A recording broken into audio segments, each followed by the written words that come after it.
ಎಂದು ಕೇಳಿದ ಇರಾನ್ ಅಧ್ಯಕ್ಷ ಹೌದು ಇಸ್ರೇಲ್ ಅಮೆರಿಕವನ್ನ ಕ್ಷಮಿಸೋ ಮಾತೇ ಇಲ್ಲ.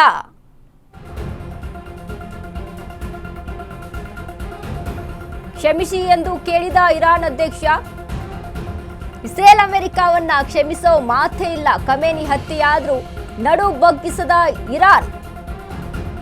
ಅಮೆರಿಕ ಇಸ್ರೇಲ್ಗೆ ಶರಣಾಗುವ ಪ್ರಶ್ನೆಯೇ ಇಲ್ಲ. ಅಮೆರಿಕ ಇಸ್ರೇಲ್ ಬಳಿ ಕ್ಷಮೆ ಕೇಳಲ್ಲ ಎಂದ ಇರಾನ್. ಆದರೆ ನೆರೆಹೊರೆ ರಾಷ್ಟ್ರಗಳ ಕ್ಷಮೆ ಕೋರಿದ ಇರಾನ್ ಅಧ್ಯಕ್ಷ ಪೆಜೆಶ್ಕಿಯಾನ್ ಅಚ್ಚರಿಯ ನಡೆ ಇದು. ನೆರೆಹೊರೆಯವರ ಬಳಿ ಕ್ಷಮಿಸಿ ಎಂದು ಕೇಳಿದ ಅಧ್ಯಕ್ಷ. ಟೆಹರಾನ್ ನೆರೆಯ ರಾಷ್ಟ್ರಗಳ ವಿರುದ್ಧ ಕ್ಷಿಪಣಿ ದಾಳಿ ನಡೆಸಲ್ಲ. ಅವರ ನೆಲದಿಂದ ದಾಳಿ ಮಾಡಿದ್ರೆ ಮಾತ್ರ ಬಿಡಲ್ಲ. ಕ್ಷಮೆ ಕೇಳುವುದರ ಜೊತೆಗೆ ವಾರ್ನಿಂಗ್ ಕೂಡ ಕೊಟ್ಟ ಇರಾನ್ ಅಧ್ಯಕ್ಷ. ಕ್ಷಮಿಸಿ ಎಂದು ಕೇಳಿದ ಇರಾನ್ ಅಧ್ಯಕ್ಷ. ನೋಡಿ, ಇರಾನ್ ಏನ್ ಮಾಡ್ತಾ ಇದೆ, ಇಸ್ರೇಲ್ ಅಮೆರಿಕನ ಮಾತ್ರವಲ್ಲ, ಇಸ್ರೇಲ್ ಅಮೆರಿಕ ನೆರೆಹೊರೆಯ ರಾಷ್ಟ್ರಗಳ ಮೇಲೂ ಸಹಿತ ದಾಳಿಯನ್ನ ನಡೆಸ್ತಾ ಇದೆ. ಈ ವಿಚಾರಕ್ಕೆ ಸಂಬಂಧಪಟ್ಟಂತೆ ಪೆಜೆಶ್ಕಿಯನ್, ಇರಾನ್ ಅಧ್ಯಕ್ಷ ಪೆಜೆಶ್ಕಿಯನ್ ಕ್ಷಮೆಯನ್ನ ಕೇಳಿದ್ದಾರೆ. ದಾಳಿಯನ್ನ ನಡೆಸ್ತಾ ಇದೀವಿ, ಅದಕ್ಕೆ ಕ್ಷಮಿಸಿ. ನಾವು ಯಾವುದೇ ರೀತಿಯಾದಂಥ ನೇರವಾಗಿ ನಿಮ್ಮ ರಾಷ್ಟ್ರಗಳ ಮೇಲೆ ದಾಳಿಯನ್ನ ಮಾಡೋದಿಲ್ಲ. ಬಟ್ ನಿಮ್ಮ ನೆಲೆಯಿಂದ, ನಿಮ್ಮ ಸೇನಾ ನೆಲೆಯಿಂದ ಏನಾದರೂ ದಾಳಿ ಆದ್ರೆ ಖಂಡಿತ ನಾವು ಮರುದಾಳಿಯನ್ನ ಮಾಡ್ತೀವಿ ಅನ್ನುವಂಥ ವಾರ್ನಿಂಗ್ ಅನ್ನ ಕೊಡೋದ್ರ ಜೊತೆಗೆ ಕ್ಷಮೆಯನ್ನ ಸಹಿತ ಕೇಳಿರುವಂಥದ್ದು. ಟೆಹರಾನ್ ನೆರೆಯ ರಾಷ್ಟ್ರಗಳ ವಿರುದ್ಧ ಕ್ಷಿಪಣಿ ದಾಳಿಯನ್ನ ನಡೆಸಲ್ಲ ಅನ್ನುವಂಥ ಇನ್ಫಾರ್ಮೇಶನ್ ಅನ್ನ ಕೊಟ್ಟಿದ್ದಾರೆ. ಕ್ಷಮೆ ಕೇಳುವುದರ ಜೊತೆಗೆ ವಾರ್ನಿಂಗ್ ಸಹಿತ ಕೊಟ್ಟಿದ್ದಾರೆ ಇರಾನ್ ಅಧ್ಯಕ್ಷ. ನೋಡಿ, ಎಷ್ಟೇ ರೀತಿಯಾಗಿ ಅಮೆರಿಕ ಮತ್ತು ಇಸ್ರೇಲ್ ಜಂಟಿ ದಾಳಿಯನ್ನು ನಡೆಸ್ತಾ ಇದ್ರು, ಇರಾನ್ ಮಾತ್ರ ಯಾವುದಕ್ಕೂ ಬಗ್ತಾ ಇಲ್ಲ, ಜಗ್ತಾ ಇಲ್ಲ. ಅದಕ್ಕೆ ಮರು ಫೈಟ್ ಅನ್ನ ಕೊಡ್ತಾ ಇದೆ, ಅಷ್ಟೇ ಮಟ್ಟಿಗೆ ಸ್ಟ್ರಾಂಗ್ ಆಗಿ.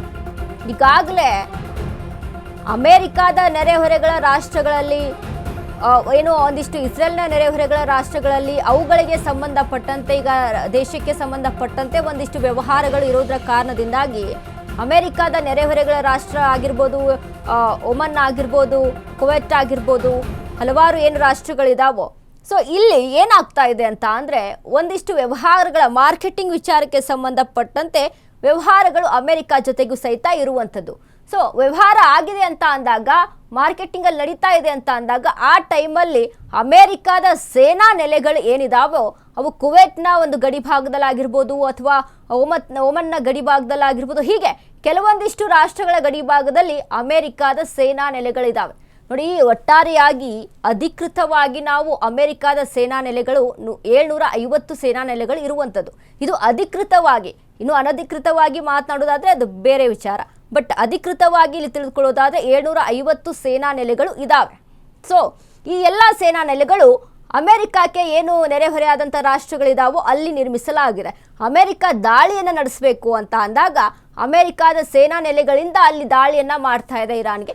ಹಾಗಾಗಿ ನಾವು ಮರು ದಾಳಿಯನ್ನ ಅಲ್ಲಿ ನಡೆಸ್ತಾ ಇದ್ದೀವಿ ಅಂತ ಇರಾನ್ ಹೇಳ್ತಾ ಇರುವಂಥದ್ದು. ನಿಮ್ಮ ನೆಲೆಗಳಿಂದ ನಮ್ಮ ಮೇಲೆ ದಾಳಿ ಆದರೆ ಖಂಡಿತ ನಾವು ಮರು ದಾಳಿಯನ್ನ ಮಾಡ್ತೀವಿ ಅಂತ ಇರಾನ್ ಅಧ್ಯಕ್ಷ ಪೆಜೆಶ್ಕಿಯನ್ ಮಾಹಿತಿಯನ್ನ ಕೊಟ್ಟಿದ್ದಾರೆ.